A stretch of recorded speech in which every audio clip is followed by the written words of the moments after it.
Hello दोस्तों, welcome back to my channel Manasvi. आज हम बात करेंगे BA second year economics paper first के एलिमेंट्री क्वांटिटेटिव मेथड्स के नॉर्थ के पार्ट फर्स्ट की। वीडियो को भी स्किप मत करिए, सुन लीजिए क्योंकि ये पार्ट बहुत छोटा होगा। इसमें मैंने ज़्यादा क्वेश्चन कवर भी नहीं किए, बट मैंने इसमें हिंदी और इंग्लिश दोनों में कराया है। ठीक है, अब मेरे पास जो अभी सब्सक्राइबर्स हैं वो हिंदी मीडियम से ज़्यादा हैं। अगर आपको अच्छा लगता है कि हाँ आपको इंग्लिश में समझ आ रहा है तो मैं आगे और नोट्स अपलोड कर दूंगी, तो आप कमेंट करिएगा उसके लिए।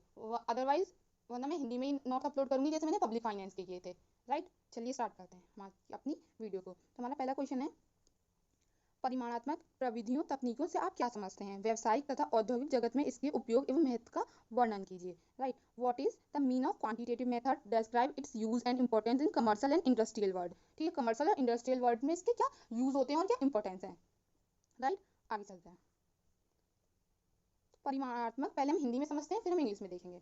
परिमाणात्मक प्रविधियों, प्रविधियों का मतलब यहाँ पर प्रविधियों यूज कर सकते हैं या तकनीकें यूज कर सकते हैं, दोनों में से कुछ भी वर्ड यूज कर सकते हैं और ये एग्जाम में भी कोई भी वर्ड आ सकता है इसमें से अभिप्राय ऐसी सांख्यिकीय एवं क्रियात्मक शोध ऑपरेशन रिसर्च। ठीक है, तकनीकों से है जो मुख्यतः व्यवसाय एवं उद्योग से संबंधित समस्याओं की निर्णय प्रक्रिया में सहायता प्रदान करती है। इन तकनीकों में अंकों, चिन्हों एवं अन्य गणितीय पदावलियों का प्रयोग किया जाता है। इन शॉर्ट अगर हम बात करें कि परिमाणात्मक तकनीकें वो हैं जो यहाँ पर क्या बोला गया है, जो व्यवसाय एवं उद्योग से संबंधित जो समस्याओं को दूर करती हैं। समस्याओं को कैसे दूर करती हैं, जब आप परिमाणात्मक तकनीकों में आगे पढ़ेंगे कि हम डेटा कलेक्ट करते हैं। डेटा कलेक्ट करने से क्या होता है कि अगर आप सोचिए, अगर एक बंदे ने एक बिजनेस स्टार्ट किया है, ठीक है, तो वो किसी चीज़ का प्रोडक्शन कर रहा है। लाइक वो मैगी बनाना चाहता है, वो मैगी बेचना चाहता है।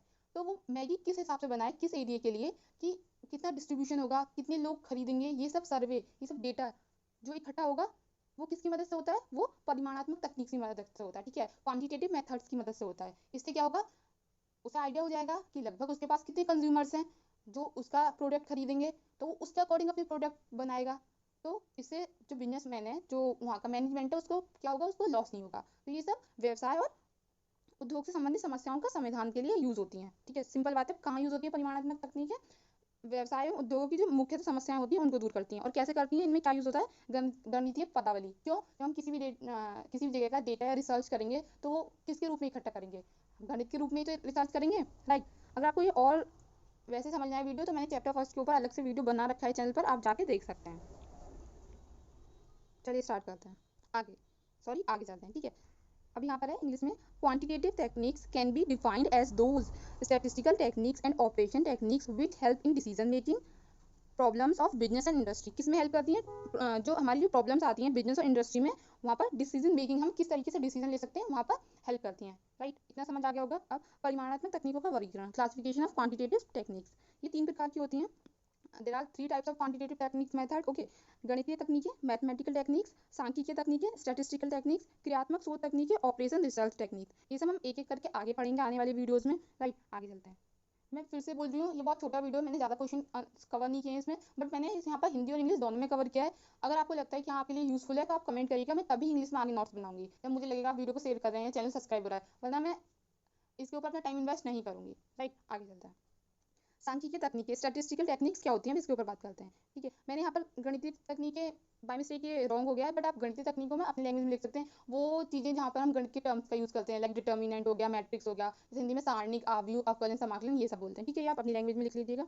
तो क्या है डेफिनेशन यहाँ पर, statistical techniques such as extreme values, mean, median, standard deviation, interquartile range and distance formulas are useful in exploring, summarizing and visualizing data। कहाँ पर यूज होता है, जहाँ पर हम डेटा को विजुलाइज करने के लिए और समराइज करने के लिए किन चीज़ों का यूज करते हैं, मीन का, मीडियन का, स्टैंडर्ड डेविएशन का, जो हमारे ये जितने भी फॉर्मूले होते हैं, ये जितने भी प्रोसेस होते हैं, इनसे जो हम अपनी चीज़ों को, डेटा को कलेक्ट करते हैं। ठीक है, अब हिंदी में देखते हैं। सांख्यिकीय तकनीकें वह हैं जिसमें आंकड़ों का संग्रहण, प्रदर्शन, वर्गीकरण, उसके गुणों का अवकलन शामिल होता है। राइट, आगे चलते हैं कि एक मिनट में इसे और थोड़ा एक्सप्लेन करती हूँ। अपलन कैसे शामिल होता है कि हमें पता चल गया हमें कोई सर्वे करना है, पर वो सर्वे किसी के माध्यम से तो करा जाएगा, तो वो सर्वे किसके माध्यम से करा जाएगा, वो स्टैटिस्टिक्स, सांख्यिकी के माध्यम से किया जाता है। कि एक डाटा, सांख्यिकी संख्या है, ठीक है, जैसे पर सभी संख्याएं सांख्यिकी नहीं होती। लाइक अगर मैं बोलूँ एग्जाम्पल के लिए कि टेंथ डी सेक्शन है, उसके नंबर टेंथ बी सेक्शन से ज़्यादा हैं, तो हमें क्या फर्क पड़ता है, यहाँ पे हमारे पास कोई ऐसा डेटा गिवन नहीं है कि नंबर ऐसे ज़्यादा हैं। बट अगर मैं बोल दूँ टेंथ डी में जो हमारे पास 10 स्टूडेंट्स हैं, उनके जो परसेंटेज है वो 90% है, और जो टेंथ वो सेक्शन बी के स्टूडेंट हैं उनके 85% है। ठीक है, तो हमें हमारे पास एक डेटा आ गया। ठीक है, इससे हमें पता चल गया जो टेंथ में जो डी सेक्शन है उसमें इतने बच्चे हैं जिनके इतने ज़्यादा नंबर हैं, और जो 10th सेक्शन बी में है उनके इतने बच्चे हैं, उनके इतने नंबर हैं, ठीक है। तो अगर एक डेटा को कलेक्ट कर लेते हैं तो वो जो कलेक्ट करा हुआ डेटा होता है वो सांख्यिकी कहलाता है, वो स्टैटिस्टिक्स कहलाता है। बट अगर कोई ऐसी नॉर्मल डिजिट है, अगर मैं बोलूँ 5, 600, 1000, ये सांख्यिकी नहीं होता। सांख्यिकी होता है कि किसी का कलेक्शन, हमें अगर कोई चीज़ इंडिकेट करती है किसी चीज़ को कि हाँ हमें इस चीज़ से इस चीज़ की जानकारी प्राप्त होती है, जैसे हमें उस डेटा से 10th के बच्चों का पता चला कि ये वाला सेक्शन कितना अच्छा है और ये वाला सेक्शन कितना अच्छा है, राइट। आगे चलते हैं। आगे हम बात करेंगे अब इसके व्यवसायिक तथा औद्योगिक जगत में इसके महत्व, importance of quantitative methods in commercial and industrial world. तो पहला है वैज्ञानिक एवं तर्कसंगत निर्णय का आधार होती है, the basis of scientific and rational judgement. तो कोई भी निर्णयकर्ता केवल अपने अवलोकन, अंतर्ज्ञान एवं अनुभव के आधार पर वैज्ञानिक एवं तर्कसम्मत निर्णय नहीं ले सकता। अतः क्वांटिटेटिव टेक्निक्स प्रबंधक को निर्णय लेने में मदद करती हैं। लाइक जैसे मैंने अभी आपको एग्जांपल दिया था कि अगर कोई बिजनेस स्टार्ट कर रहा है, लाइक वो मैगी को बनाना चाहता है, तो कैसे बनाएगा। अब ये थोड़ी ना कि मुझे पसंद है मैगी तो सबको पसंद होगी, तो मैं तो इतना प्रोडक्शन कर देता हूँ भाई, मेरी तो बिकनी बिकनी है मैगी, ऐसा नहीं है, है ठीक है। अपने मन के भाव के से कोई हम अपनी वो नहीं कर सकते। तो क्या होता है, वैज्ञानिक और तर्कसम्मत निर्णय होता है। और ये कैसे लिया जाता है तर्कसम्मत निर्णय, जब हमारे पास डेटा का कलेक्शन हो जाता है, जब हम सामंकों को इकट्ठा कर लेते हैं, हमें जानकारी प्राप्त हो जाती है कि यहाँ पर लगभग कितने परसेंटेज लोग हैं जो इस चीज को पसंद करते हैं, ठीक है। आगे चलते हैं। One can not take scientific and logical decision only on the basis of his observation, intuition and experience. Hence, quantitative techniques help the management in decision making. क्या करती हैं quantitative techniques? मैनेजमेंट को मदद करती हैं डिसीजन मेकिंग में, right. आगे चलते हैं।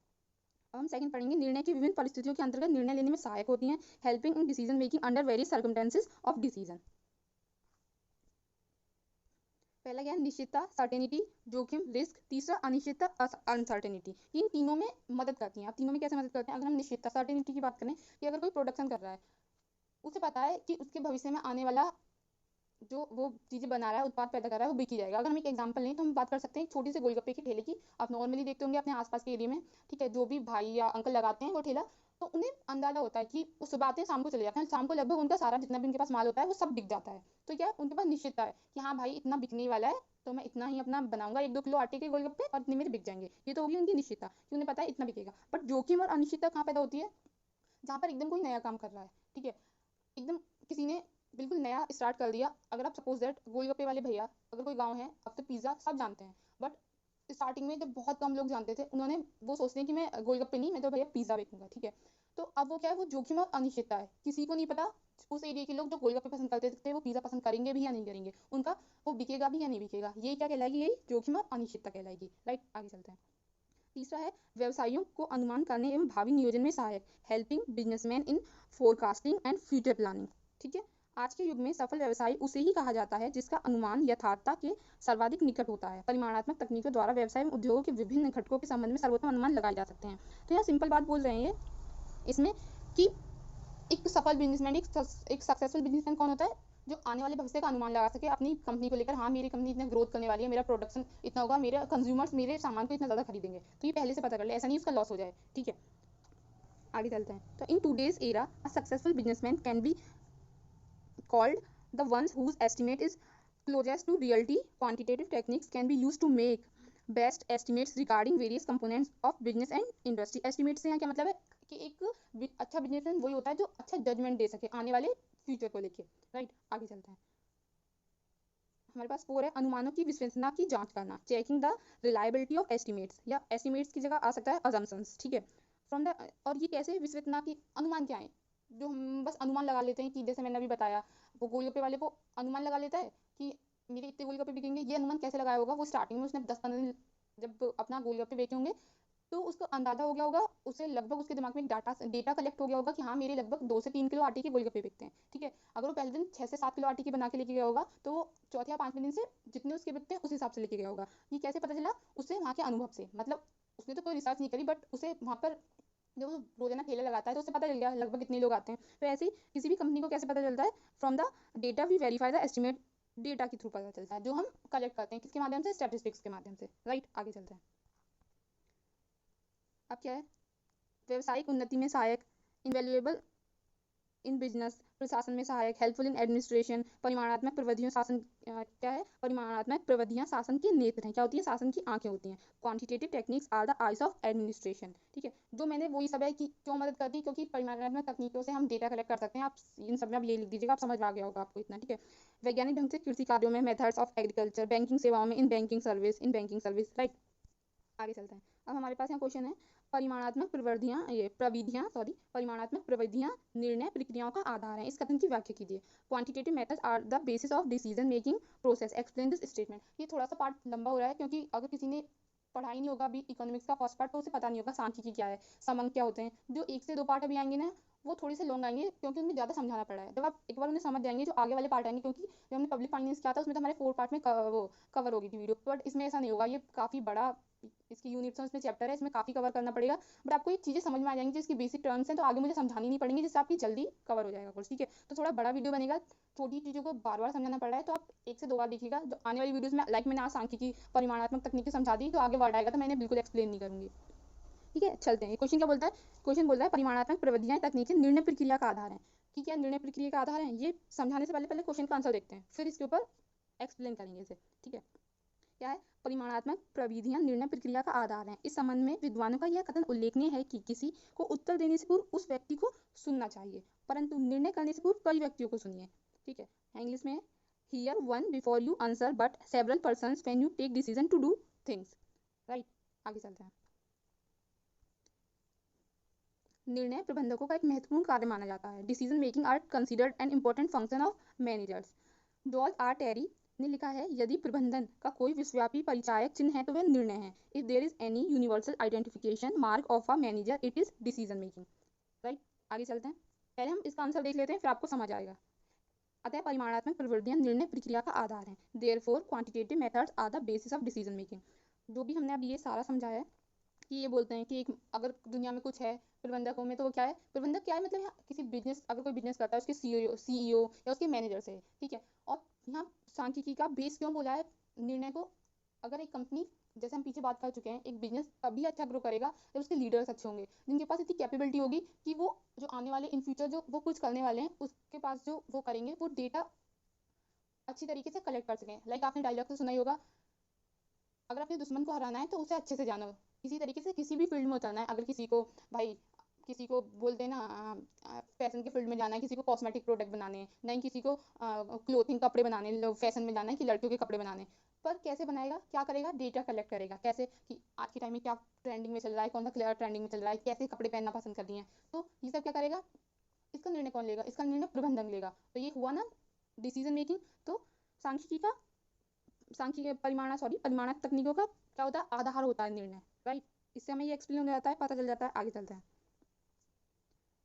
इसकी टर्म थोड़ी सी हार्ड होती है समझने, आप वीडियो को 1 से 2 बार देखिएगा, मैंने समझाने की कोशिश करी है। अगर आपको समझ में आता है तो आगे वाली जो वीडियोस होंगी बहुत ईजी होंगी और आपको बिल्कुल दिक्कत नहीं होगी, ठीक है। आगे चलते हैं। क्वेश्चन, सांख्यिकी की प्रकृति क्या है, इसके 2 कार्यों के नाम भी लिखिए।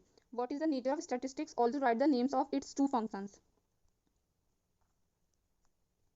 सांख्यिकी न केवल विज्ञान है अपितु कला भी है। यह सैद्धांतिक तथा व्यवहारिक दोनों प्रकार का विज्ञान है। यह विज्ञान इसलिए है क्योंकि इसकी रीतियां मौलिक रूप से क्रमबद्ध है। क्रमबद्ध क्या है, अगर मैथ तो क्रमबद्ध ही होता है, नॉर्मल सी बात है क्या, ठीक है। क्योंकि इसकी रीतियां मौलिक रूप से क्रमबद्ध हैं, तथा कला इसलिए है कि इसकी रीतियों का सफल प्रयोग पर्याप्त सीमा तक सांख्यिकी की योग्यता, विशेष अनुभव तथा उसके प्रयोग क्षेत्र जैसे अर्थशास्त्र के ज्ञान पर निर्भर रहता है।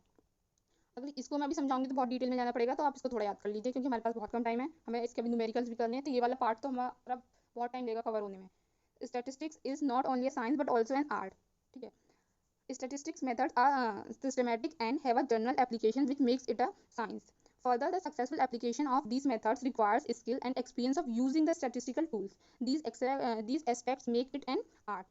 क्या है, जो हम यूज करते हैं, जो हम बोलते हैं प्रैक्टिकल करते हैं, वो तो क्या हो गया, वो विज्ञान हो गया। बट प्रैक्टिकल करने के लिए जो हम थ्योरी ये सब समझते हैं कि ये कहाँ से आया, कैसे हुआ, वो क्या हो गया, वो डिस्कशन, वो थ्योरी क्या होगी, वो होगी आर्ट्स, ठीक है। तो ये विज्ञान भी है और एक कला भी है। अब इसके फंक्शन देखते हैं, इट्स फंक्शंस क्या है।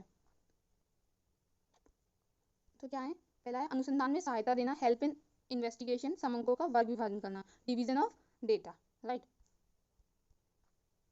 आज के लिए सिर्फ इतना ही, कम ही क्वेश्चन कवर किए हैं। बट अब आप ये नहीं बोलिएगा मैंने ये बता दिया परिमाणात्मक तकनीकें क्या होती हैं, सांख्यिकी क्या है। तो जैसे यहाँ पर सांख्यिकी के प्रकृति क्वेश्चन मैंने यहाँ शॉर्ट लिखा है, सांख्यिकी की प्रकृति क्या है, बट मैंने यहाँ नहीं लिखा सांख्यिकी क्या होती है। अब ये आपके ऊपर है, आपकी रिस्पॉन्सिबिलिटी है। लॉन्ग क्वेश्चन से शॉर्ट क्वेश्चन बनते हैं, जैसे आप पब्लिक फाइनेंस में आपने देखा होगा, पब्लिक फाइनेंस में सारे आपसे लॉन्ग क्वेश्चन हो गए होंगे जो मैंने नोट्स में कराए थे, सब आए थे। बट हाँ, 3 से 4 शॉर्ट क्वेश्चन अलग थे। उन्हें छोड़ के अगर आपने लॉन्ग क्वेश्चन ढंग से किए होंगे तो आपके सारे शॉर्ट क्वेश्चन भी हो गए होंगे। इसी तरीके से इसमें होगा कि आप लॉन्ग क्वेश्चन को ही ढंग से प्रिपेयर करें। अगर दो भी मुझे शॉर्ट क्वेश्चन इंपॉर्टेंट लगेगा, जैसे मुझे लगा ये संधिवार 21 में आया था, ये दोनों ही अलग अलग आए थे, ये अलग आया था, ये अलग आया था, संधिवार 21 में आए थे दोनों, तो मैंने ये दोनों कवर किए। मैं शॉर्ट क्वेश्चन भी इस बार और ज़्यादा कवर करने की कोशिश करूंगी। आज के लिए इतना ही। अगर कोई भी डाउट है तो कमेंट करिए, अगर वीडियो अच्छा लगा तो लाइक करिए, चैनल को सब्सक्राइब करिए। अगर आप चाहते हैं कि नोट्स इंग्लिश में ही बने तो कमेंट करिएगा, और मुझे लगना चाहिए कि हाँ, आप भी इंटरेस्ट दिखा रहे हैं कि हाँ, इंग्लिश में नोट्स बनने चाहिए।